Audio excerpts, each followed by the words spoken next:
শুনছো, আজকে কিন্তু বেশি খেও না।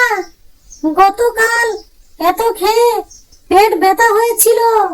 আরে আজকে সারাদিন রোজা রেখেছি, একটু তো খেতেই হবে। আব্বু, আগে খেজুর খাও। হ্যাঁ হ্যাঁ, ঠিক আছে। এই, এত দ্রুত খাচ্ছ কেন? খুব ক্ষুধা লেগেছে, বেশি খাওয়ার ফল। উফ, পেটটা কেন যেন ভারী লাগছে।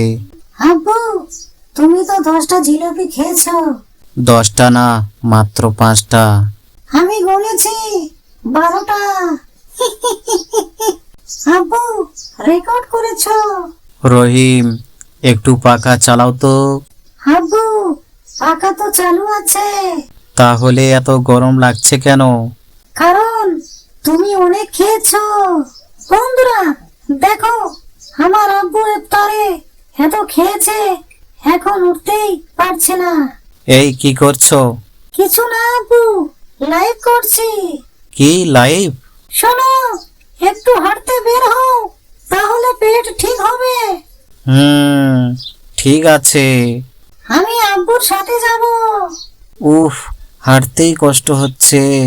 আব্বু, তুমি তো ফুটবল হয়ে গেছো।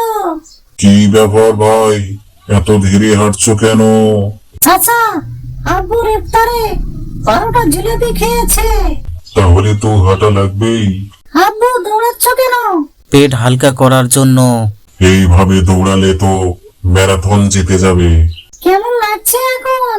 এখন একটু ভালো। আগামীকাল থেকে আব্বু ডায়েট করবে। চুপ, কাল আবার জিলাপি খাবো। বন্ধুরা, ইফতারে কিন্তু বেশি খাওয়া যাবে না, না হলে আবার আব্বুর মতো অবস্থা হবে। আজ এই পর্যন্ত, আবার দেখা হবে নতুন ভিডিওতে।